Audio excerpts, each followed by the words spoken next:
Tonight, the redistricting battle is heating up. Gavin Newsom, he announced that he's looking to add his effort to redraw California's congressional map to the ballot as a ballot measure this November. Now, it won't be easy. He needs 2/3 of both chambers in the state legislature to approve a ballot proposition, and that is before Californians get to vote on it.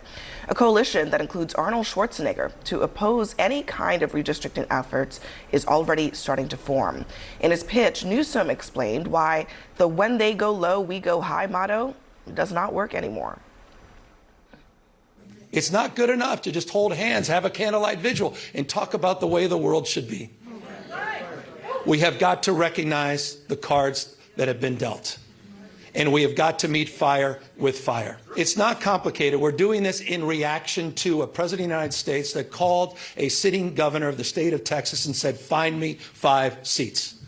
We're doing it in reaction to that act. They want to rig these elections, and they want the power that gerrymandering provides because they know what Donald Trump knows.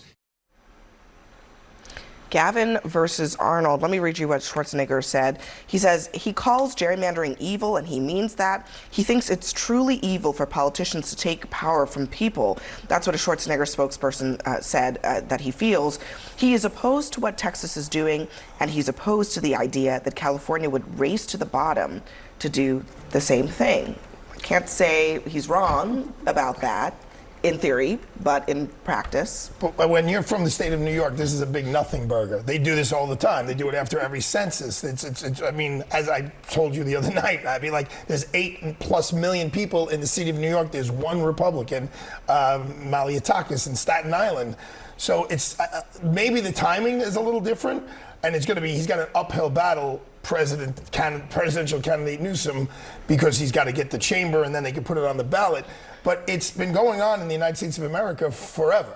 I mean, this is nothing new. Tiffany? Well, I mean, gerrymandering certainly isn't illegal, but racial gerrymandering certainly is. And I think that's what you see happening, particularly in the Bible Belt. But even with Representative Emanuel Cleaver, his district is also in danger. I think we're seeing the impact of completely gutting Section 3 and Section 5 of the Voting Rights Act. And there was a reason why those pre-clearances were in place before they could do things like this. But even that would have even surpassed gerrymandering would have gotten through that.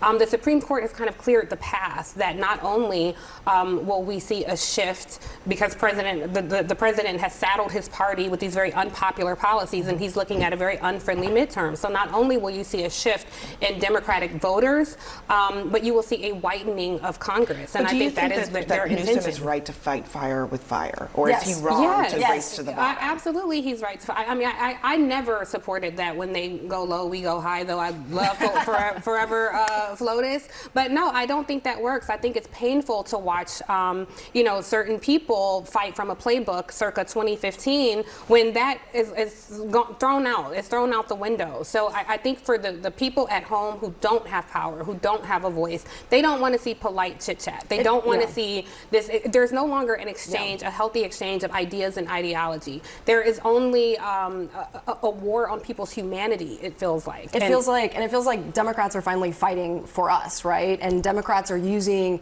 politics right now to fight for people, whereas the Republican Party is using politics to enrich themselves and to prop up Donald Trump. So for me, this is a major issue. In Tennessee, I don't know if you know, but we have a congressional district that was cut into 3. Tennessee Democrats pulled in 38% of the congressional vote. Guess how many congressional districts we have? 1. Wow. To dilute black and brown power. Aren't you running for Congress? I am running for one of those seats. Okay. But and you're the only woman running. I am the only woman running, yes. Yeah. But for me, it's your campaign manager? Yeah, no, I couldn't remember if she mentioned it at all, but I think that's something relevant. Yes. We talk about norms and it gets boring and tiresome, but really, this is 2025. We shouldn't be redistricting. And the reason we are is because they want to game the system, and it will be a race to the bottom. Gerrymandering stinks, right? It does work to disadvantage and disenfranchise people even. And this is the doing of Trump, really. He demanded that Texas do this. Well, if Texas is going to do it in 2025, and at the end of the day, I actually think the Democrats are on the short end of the stick because the Republicans can redistrict more districts Republican if they really want to go all the way. And he's calling for a new census, which is very scary.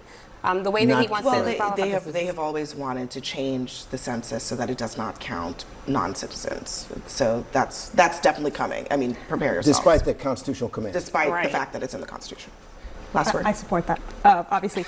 Last word is just the 4 districts, 4 of the 5 districts Donald Trump is trying to create in Texas are majority Hispanic.